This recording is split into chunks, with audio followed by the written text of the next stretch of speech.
Karnataka news beat follow ಮಾಡಿ, subscribe ಮಾಡಿ. ಮರ್ಮಾಂಗ ಕೊಯ್ದಿದ್ದಕ್ಕೆ ನವಾಜ್ ಸಾವು ಆರೋಪ ಪ್ರಕರಣಕ್ಕೆ ಸಂಬಂಧಪಟ್ಟ ಹಾಗೆ ಹೆಚ್ಚಿನ ಮಾಹಿತಿ ಲಭ್ಯ ಆಗ್ತಾ ಇದೆ. ವಿಕ್ಟೋರಿಯಾ ಆಸ್ಪತ್ರೆಯಲ್ಲಿ ಈ ರೀತಿಯ ಒಂದು ಅವಘಡ ಸಂಭವಿಸಿದೆಯಾ, ಅಲ್ಲಿನ ವೈದ್ಯರು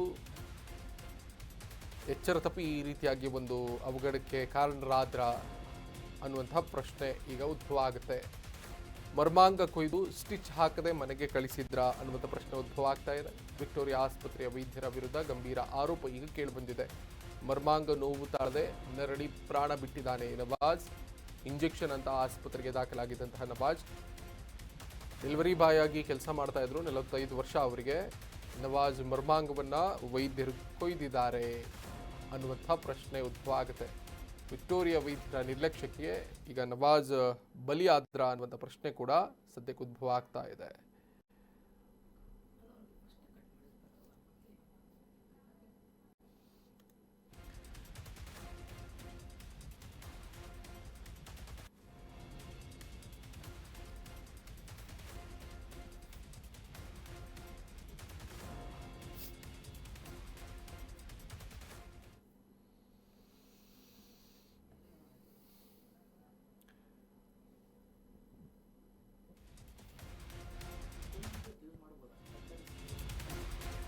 ಸಂಬಂಧಪಟ್ಟ ಹಾಗೆ ಅಪ್ಡೇಟ್ಸ್ ಲಭ್ಯ ಆಗ್ತಾ ಇದೆ. ವೈದ್ಯಕೀಯ ನಿರ್ಲಕ್ಷ್ಯ ಆರೋಪದ ಬಗ್ಗೆ ತನಿಖಾ ವರದಿ ಬಂದಿದೆ. ಸರ್ಕಾರ ತನಿಖೆ ಸಮಿತಿಯನ್ನ ರಚನೆ ಮಾಡಿದ್ದು, ತನಿಖೆ ನಡೆಸಿ ವರದಿ ನೀಡಿರುವಂತಹ BMCI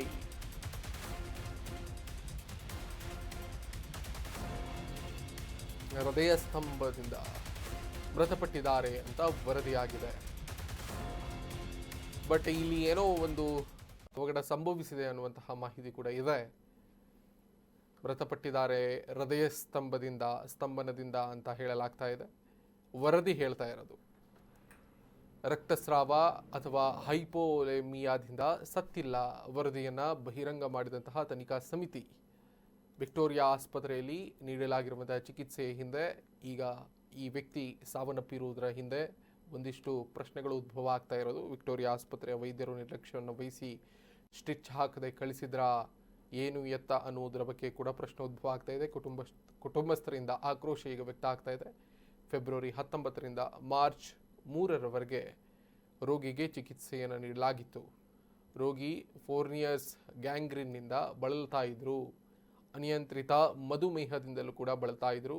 ಫೆಬ್ರವರಿಯಲ್ಲಿ ಆಸ್ಪತ್ರೆಗೆ ದಾಖಲು ಮಾಡಿಕೊಳ್ಳಲಾಗಿತ್ತು ಅವರನ್ನ. ಮಾರ್ಚ್ 3ರಂದು ವ್ಯಕ್ತಿ ಡಿಸ್ಚಾರ್ಜ್ ಆಗಿರುತ್ತೆ. ಫೋರ್ನಿಯರ್ಸ್ ಗ್ಯಾಂಗ್ರೀನ್ ಚಿಕಿತ್ಸೆಗೆ ಪಡ್ತಾ ಇದ್ರು. ಶಸ್ತ್ರಚಿಕಿತ್ಸೆಯಿಂದ ಮೃತಪಟ್ಟಿದ್ದಾರೆಂದು ಸಂಬಂಧಿಕರು ಈಗ ಆರೋಪವನ್ನು ಮಾಡ್ತಾ ಇದ್ದಾರೆ. ಆದರೆ ಮರಣ ಪ್ರಮಾಣ ಪತ್ರದಲ್ಲಿ ಕಾರ್ಡಿಯಾಕ್ ಅರೆಸ್ಟ್ ಅಂತ ಹೇಳಲಾಗ್ತದೆ. ಈ ರೀತಿಯಾಗಿ ಉಲ್ಲೇಖ ಮಾಡಿರೋದು ಅನೇಕ ಅನುಮಾನಗಳಿಗೆ ಈಗ ಸಾಕ್ಷಿಯಾಗಿದೆ. ಕಾರ್ಡಿಯಾಕ್ ಅಟ್ಯಾಕ್ ಅಂತ ಹೇಳಲಾಗ್ತಾ ಇದೆ. ಈ ಬಗ್ಗೆ ಸಂಬಂಧಿಕರು ಕೇಳಿದರೆ ಸಿಬ್ಬಂದಿಯಿಂದ ಹಾರಿಕೆಯ ಉತ್ತರ, ಉಡಾಫೆಯ ಉತ್ತರ ಬರ್ತಾ ಇದೆ. ಡೆತ್ ಸರ್ಟಿಫಿಕೇಟ್ ಕೊಡಲು 4,000 ಲಂಚ ಪಡೆದಂತಹ ಆರೋಪ ಈಗ ಕೇಳಿ ಬಂದಿದೆ. ಡಾಕ್ಟರ್ ಮಂಜುಳಾ ವಿರುದ್ಧ ಮೃತರ ಸಂಬಂಧಿಕರು, ಕುಟುಂಬಸ್ಥರೆಲ್ಲರೂ ಕೂಡ ಆರೋಪವನ್ನು ಮಾಡಿದ್ದಾರೆ. ಆಂಬ್ಯುಲೆನ್ಸ್ನಲ್ಲಿ ಕರೆತಂದಿದ್ದಕ್ಕೆ 4,000 ಪಡೆದಂತಹ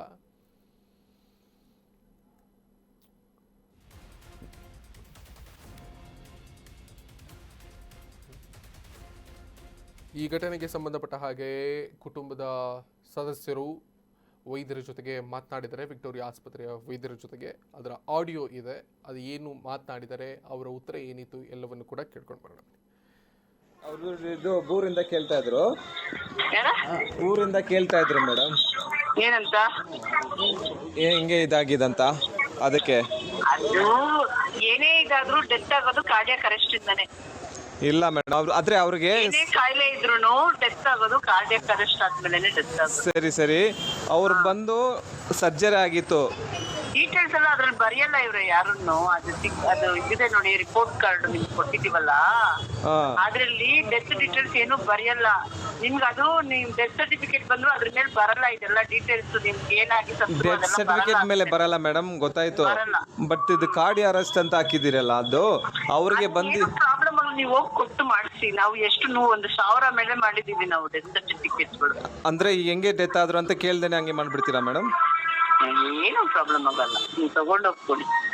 ಇಲ್ಲ ಮೇಡಮ್, ಇವಾಗ ಅವ್ರಿಗೆ ಕಟ್ ಮಾಡಿ ಇದು ಮಾಡಿರೋದು, ಕೆಳಗಡೆ ಬಂದು ಸರ್ಜರಿ ಆಗಿತ್ತು, ಅದರಿಂದ ಬ್ಲಡ್ ಹೋಗಿತ್ತು. ಸರ್ ಅದು ಎಲ್ಲ ಬೇಡ ಸರ್ ಡೀಟೇಲ್. ನೀವು ಅದೆಲ್ಲ ನೀವು ಇದರಿಂದ ನಿಮ್ಗೆ ಅಲ್ಲಿ ಯಾರು ಕೊಡ್ತಾ ಇದ್ದೀರಾ ನೀವು ಇದೆಲ್ಲ ಡೀಟೇಲ್ಸ್?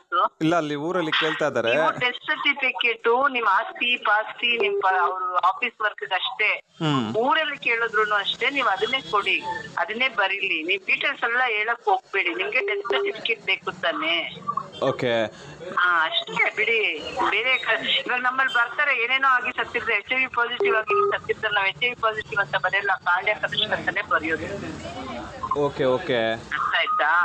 ಇಲ್ಲ ಮೇಡಮ್, ಇವಾಗ ಅದು ಅಂದ್ರೆ ಅದೆಲ್ಲ ಬರೆಯಲ್ಲ ಯಾರನ್ನು, ಕಾರ್ಡಿಯಾಕ್ ಅರೆಸ್ಟ್ ಅಂತಾನೆ ಹಾಕೋದು. ಇಲ್ಲ, ಇವಾಗ ಅವ್ರು ಹೆಂಗೆ ಡೆತ್ ಆಗಿರಂತ ಏನು ಕೇಳಿಲ್ಲ, ಬರೀ 4000 ಕೊಟ್ವಿ ಮಾಡ್ಕೊಟ್ಟಿರಲ್ಲ ನೀವು. ಅದೇ ಮೇಡಮ್, ಅದ್ರಲ್ಲಿ ನೀವು ಕಾರ್ಡಿಯಾಕ್ ಅರೆಸ್ಟ್ ಅಂತ ಎಲ್ಲಾ ಕಾಯಿಲೆನೂ ಬರೆಯಲ್ಲ, ಒಂದೇ ರೋಗ ಕಾರ್ಡಿಯಾಕ್ ಅರೆಸ್ಟ್ ಅಂತಾನೆ ಹಾಕೋದು. ಎಲ್ಲದಕ್ಕೂ ಒಂದೇ ಆಗ್ಬಿಡ್ತೀರಾ? ಕಾರ್ಡಿಯಾಕ್ ಅಂತಾನೆ ಹಾಕೋದು. ಬಟ್ ಇವರಿಗೆ ಸರ್ಜರಿ ಆಗಿತ್ತು ಮೇಡಮ್. ಅದೇ ಇನ್ನು ಈ ಸಂಬಂಧಪಟ್ಟ ಹಾಗೆ ಅಲ್ಲಿನ ಆಸ್ಪತ್ರೆಯ ಸೂಪರಿಂಟೆಂಡೆಂಟ್ ಅವರು ದೀಪಕ್ ಅವ್ರ ಜೊತೆಗೆ ಸಂಪರ್ಕ ಮಾಡೋದಕ್ಕೆ ಪ್ರಯತ್ನ ಪಟ್ವಿ, ಬಟ್ ಕಾರಣಾಂತರದಿಂದ ಅವರು ಸಿಗ್ತಾ ಇಲ್ಲ.